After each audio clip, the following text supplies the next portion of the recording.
Yo, what is good, Visionary Squad? Coming to you guys today with another video. Today, man, we are doing a reaction video. I want to thank you guys for coming to the channel today. Today is a little bit different, type of video that we're doing. Normally, we've been doing vlogs and things like that, car content. That type of content will be continuing on the channel.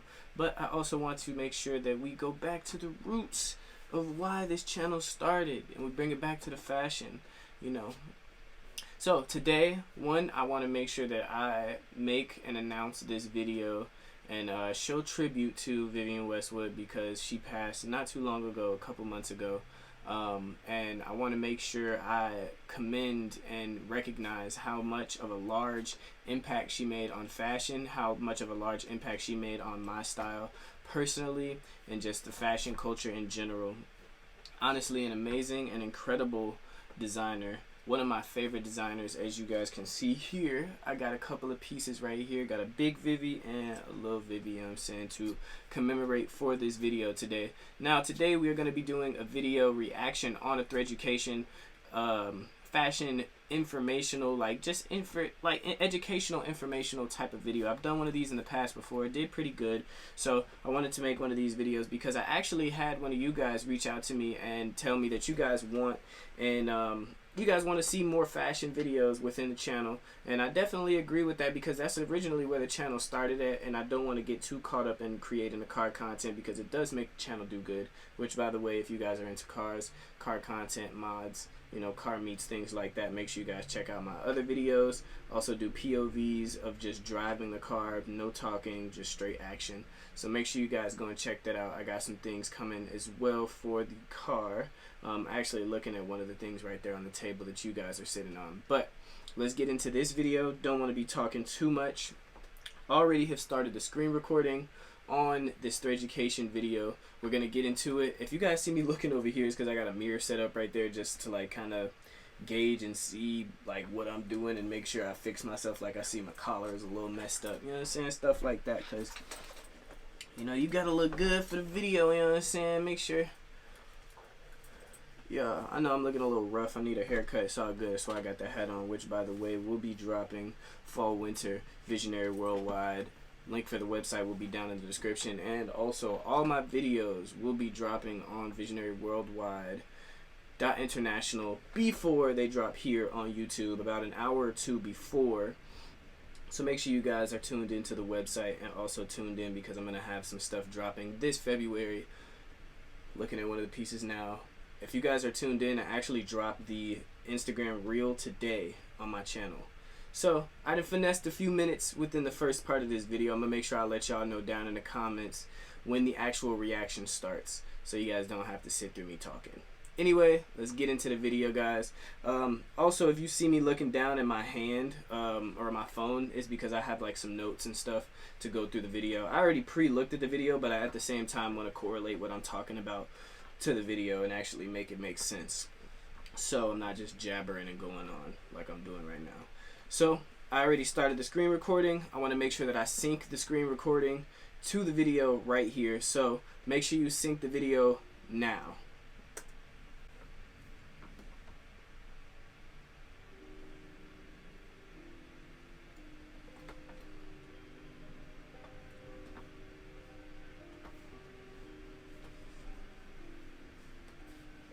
Hey everyone, welcome back to Threaducation. Today I'm back with what I believe is one of the most interesting stories that I've covered so far. And by now, you already know that I am of course talking about Vivienne Westwood. I don't want to give too much away, but it is truly crazy to see where she starts and where she ends up. So I think that this is one you're really going to enjoy. Now without further ado, let's get into it. This is the Vivienne Westwood story.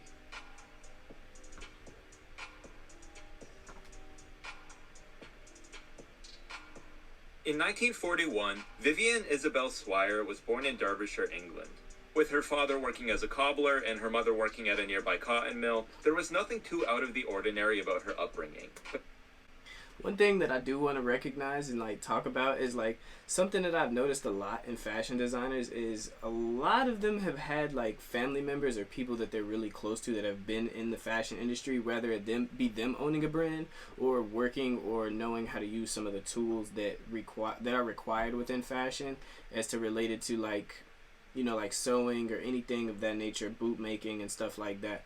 I want to say like I could relate to that because my grandma, she actually was a sewer, and I started sewing for my clothing brand to be able to understand and know, a little bit more about fashion. And that's just something that I've seen and noticed a lot within correlation with a lot of people that have fashion brands and are fashion designers. Age of 17, that all changed because her family relocated to the greater London area. By this point, Vivienne had already taken an interest in design, and so she decided to enroll in the Harrow School of Art, which is now known as the University of Westminster, and is one of the most prestigious art schools in all of England. This is the type of opportunity that she never would have had back in Derbyshire, but unfortunately, it didn't last all that long. You see, shortly after enrolling, Vivienne realized that a career in the arts may not be as lucrative as she had hoped, and needing to support her family, she decided to drop out after just one semester to pursue something more practical. Not ego cap, gang. That's something that we could definitely relate on. College was not for me. No. That's one thing that I just couldn't get behind. And that's about the same time that I went for my first semester. I was sitting in class. I was just like, bruh. I was sitting there telling myself, like, this shit is not for me, bro. Like, I was literally just sitting there like, this shit is not for me. College is not the way. For me, at least, college and education is always important. Education in general is always important. You always got to learn, and I feel that learning is infinite. It's never ending. But I also think that learning is not just in colleges. It's all up here, not what's out here. After seeing an advertisement for typewriting courses, she settled on becoming a secretary and began working at a local factory so she could save up money to pay for these courses. Along the way, however, she changed her mind and instead started studying to become an elementary school teacher. Soon she was working as a teacher full-time, and while this very well could have been the end of her story, she never let go of her passion for design. During the day, she'd go to school and teach, she'd come home at night to work on jewelry, and on the weekends, she'd head to Portobello Road Market in London to sell her creations. She wasn't making a ton of money, and I wouldn't even really call this the start of her fashion career, but this was her way of keeping the dream alive, and that's all that really mattered. Now all of that's... Feel like too, also, you just really ultimately have to make sure that you keep whatever dream you got going alive, because I feel that there's so many adversities, so many trials and tribulations, so many things that you have to go through in life when you are trying to achieve something. It's not going to be easy. It's not going to be something that just snap your fingers and that happens overnight. So you're always going to have to do a whole bunch of things to make sure you try and keep that, dream alive. But ultimately, I feel that when you really are passionate about something, it's going to always find its way back into your life some way, somehow, if you some way find a way to drift off in the distance and kind of get lost within life. I feel that your passion always is going to come back to you if it's meant to be your purpose. There was still a voice in the back of Vivienne's mind pushing her to settle for a more practical life, and in 1962, this is what led her to marry Derek Westwood. Derek was working as an apprentice at a local factory, and while the two of them got along just fine, Vivienne has since gone on to say that she didn't really want to marry him, but was afraid of giving up a sure thing. So they did get married, and a year later they actually had a son together, but she herself admits that she quickly became bored of her new domestic lifestyle. On paper, everything was going great, but deep down, she knew that she wasn't reaching her full potential in life. She knew that she was in need of a drastic change.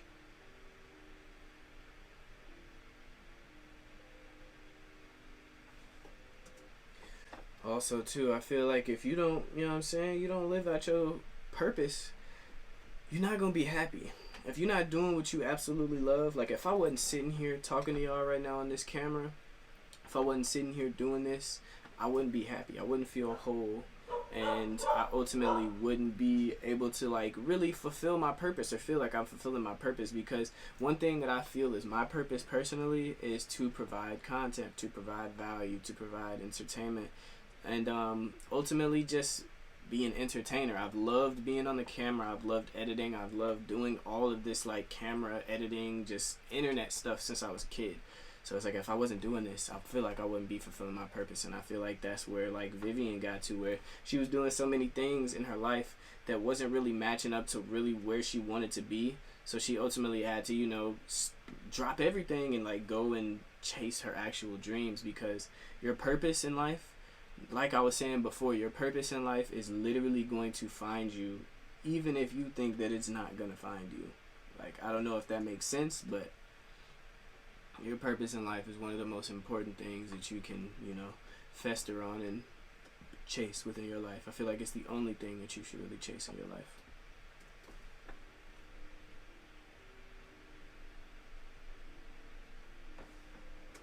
Hold on, let me make sure I'm still recording. Make sure you cut this out, nigga.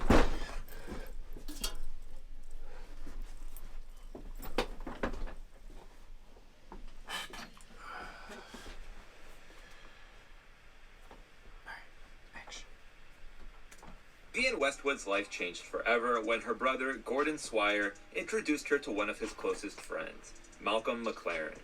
In many ways, Malcolm was living the life that Vivienne had always wanted to live. He was an art student in London, he worked at a punk fashion boutique called Paradise Garage, and his greatest passion was rock and roll. It sounds cliche, but he truly was a free spirit, and that's what Vivienne wanted for herself. With that in mind, the two of them quietly kindled a relationship, and in 1965, she divorced her husband Derek so that she could be with Malcolm. Following their divorce, Vivienne has always spoken very highly of Derek as a person, suggesting that they simply weren't the right match. And it's no secret that she decided to keep his last name. Either way, she was now with Malcolm, and it gave her the freedom to become who she'd always wanted to be. She was still working as a school teacher, but he gave her the sense of excitement in her life that she'd been looking for.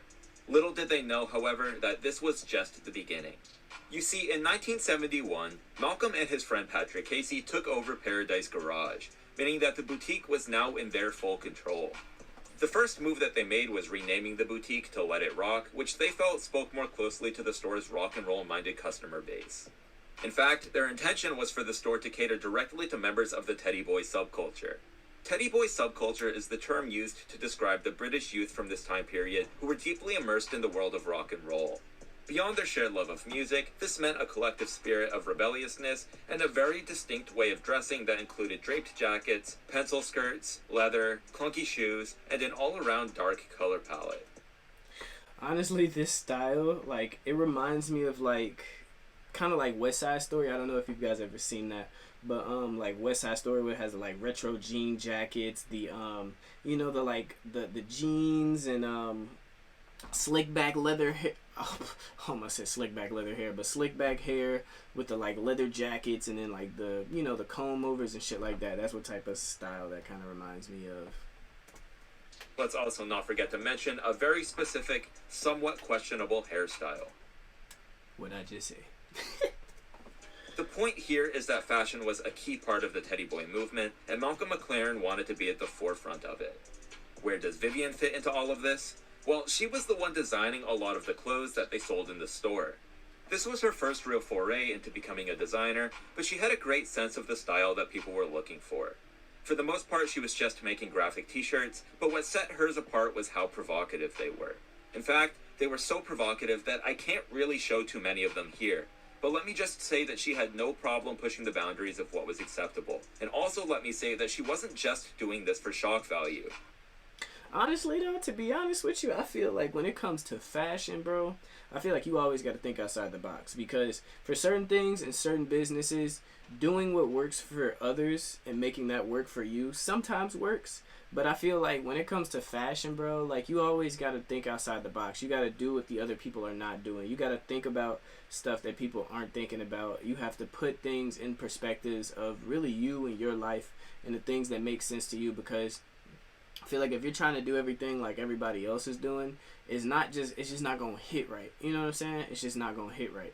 So yeah, I think thinking outside of the box is really the best way to go about it when it comes to fashion, you know what I'm saying? And Vivienne definitely be doing it, you know what I'm saying?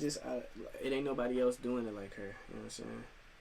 Each piece had some underlying social or political commentary, and this is something that would go on to become a recurring theme in much of her work. Even today, she's very outspoken about different social and political issues, so this is clearly very important to her. Now, something I should mention is that Vivienne wasn't just making these clothes, she was wearing them too. And as a matter of fact, she changed her entire style. This is when she first cut and bleached her hair, and this is the look that she would go with throughout the early part of her career.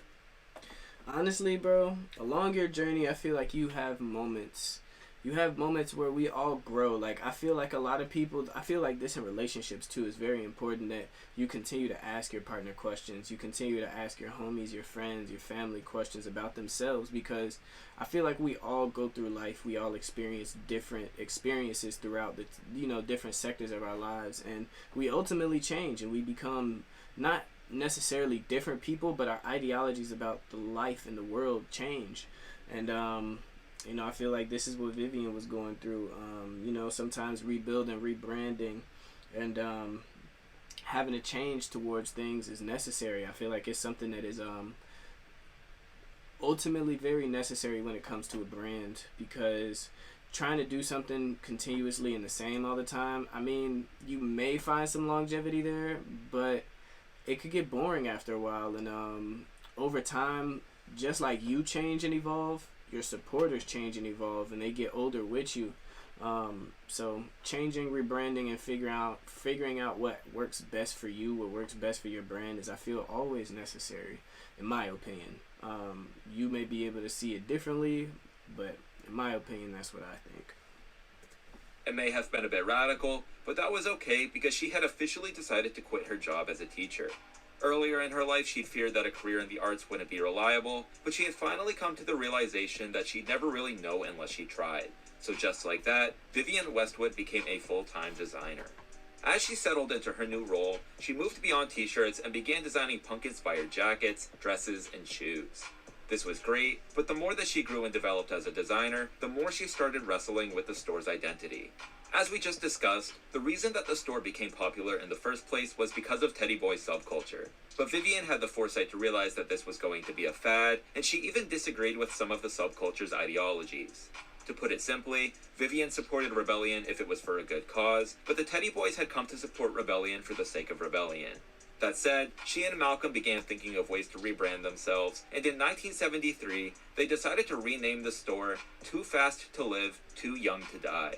That's sort of a mouthful, and to be honest, it's not very catchy, so in 1974, they decided to rename the store once again, this time to Sex. So sorry, Young Thug, I guess you weren't the first one to do this. Now, the name might be simple, but it really was a brilliant Shots marketing fired. move. It's short and easy to remember, but at the same time, it's far more provocative than a name like Let It Rock. And at the end of the day, being provocative is one of the easiest ways to get people's attention. While that may be true, keeping their attention is what's really important, and Vivienne knew just how to do that. Much of her work during this period consisted of distressed garments, abrasive graphics, and exposed stitching. This was too extreme for even the edgiest Teddy Boys, and so this is how she started carving out a cult following that consisted of the grungiest rock fans you can imagine. When designing new pieces, she would basically ask herself, if I were in the mosh pit at a rock concert right now, what would people be wearing? I ain't even gonna lie to you. I really feel like it's mad important for you to like kind of visualize where you see your pieces, especially if you're a clothing designer or you make clothes or are in fashion. Because I'm gonna just take it back a little bit for myself personally. There was a piece that I made a while ago, and one of my homies, X2 Rare from California, he actually helped me design the piece for an artist named Molly underneath Una the Activist. And I visualized, and me and bro talked about this piece being on stage before it actually became a reality. And we designed the piece, we made it. It took us a couple of times to get the sample correct. And even before we got the piece out and showed it to anybody, we were like, bro, we see this shit on stage. We see this shit being some crazy big shit. And lo and behold, the shit ended up on stage a couple of fucking times, thanks to Molly and thanks to X2 Rare. I appreciate you guys, and shout out to y'all over in Cali, man, because that was probably one of my craziest experiences and opportunities that I've ever been given for my clothing brand that somebody assisted with. And shit, man, really visualizing something and being able to see it to fruition is really important when it comes to your brand, because you got to sometimes see it before you can make it happen and believe it. So you really got to believe in manifestation and understand and see where you can see your pieces before it even happens, for real, for real. Taking whatever came to mind, she added her own flair and turned it into a reality. This is actually a mindset that I think a lot of you up-and-coming designers can learn from. Obviously, you should be making pieces that you yourself like, but stop and ask yourself where you see other people wearing them. Is it at a certain sporting event, at a concert for a particular subgenre of music? Is it something they'd wear to work or maybe to school? Because if you put a logo on a shirt and don't spend any time thinking about when, how, why, and where your customer is going to wear it, then you are going to have a very hard time marketing yourself. That's exactly why Vivienne narrowed down her audience, identified elements of fashion that her audience was attracted to, and used that as her foundation. And hey, it worked out because within a few years' time, sex was one of the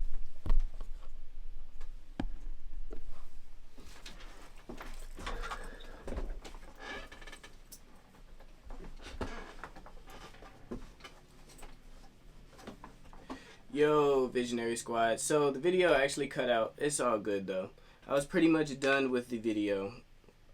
It cut out at the last portion of where it was talking about, basically having your pieces be thought about before you actually, create them. Think about where you can see them be made. But overall, I want to say, rest in peace to Vivienne Westwood. And I want to say I appreciate and I'm very thankful for her impact on fashion and the world in general. I know as myself, to you guys as well, that Vivienne was probably and will forever be one of the most renowned fashion designers just in general, man. And definitely a huge inspiration to me. But I want to end off this video on a happy note. Let you guys know there's a lot coming for the channel. If you guys want to see more of these reaction videos, make sure you guys let me know down in the comments below. Make sure you guys DM me like you guys did to even make this video a reality. I want to thank you guys for the continuous support on the channel, and I'm going to keep going. I know I missed January. I'm sorry. Had to get some stuff situated, but February on, I'm going to try my best to at least have 2 to 3 uploads on the channel. I already got a couple in the works for this month, so we're going to make sure that we make all of that stuff happen. But I want to end the video off by saying, Visionary Gang, Visionary Squad, you already know, man, we are the best squad in the world. I'm going to catch you guys on the next one. Peace.